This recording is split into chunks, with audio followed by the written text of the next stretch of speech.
नमस्कार साथियों, मैं प्रथम जोशी, आप देख रहे हैं वीवा न्यूज। साथियों, 28 जून को हुई दिल्ली की बारिश ने दिल्ली को त्राहिमाम कर दिया, साथ ही पूरी दिल्ली डूबने की स्थिति पर आ गई।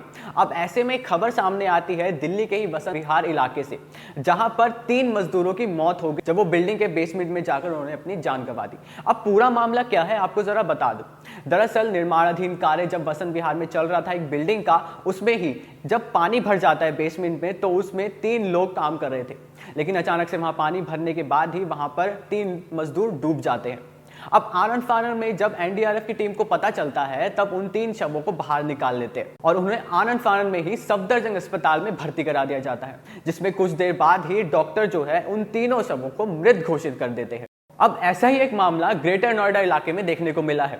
आपको बता दें कि सूरजगढ़ के खोदना गांव में, जहां पर निर्माणाधीन कार्य के अंदर 8 बच्चों की मलबे में दबकर मौत हो गई। अब पूरा मामला क्या है जरा ये भी सुन लीजिए। दरअसल जब निर्माणाधीन कार्य जब मजदूरों के मुखिया से पूछा गया, तो उन्होंने ये बताया कि जिन बच्चों की मौत हुई है वो एक ही रिश्तेदार, एक ही परिवार के आते हैं।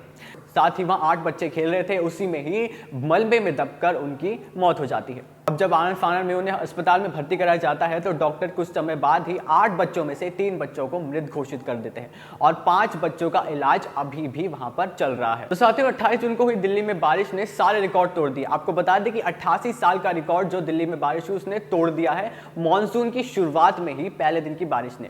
अब ये भी सुन लीजिए कि कितने मिलीमीटर की बारिश हुई। तो उस समय 235 मिलीमीटर की बारिश रिकॉर्ड की गई दिल्ली के अंदर। तो साथियों, अब देखना यह होगा कि क्या ऐसे ही निर्माणाधीन कार्य होते रहेंगे, ऐसे ही मजदूरों को अपनी जान गंवानी पड़ेगी, या सरकार इसके खिलाफ कोई एक्शन लेगी या आवाज उठाएगी। तो खबर यहीं तक। मैं प्रथम जोशी, कैमरा पर्सन प्रद्युमन के साथ वीयू।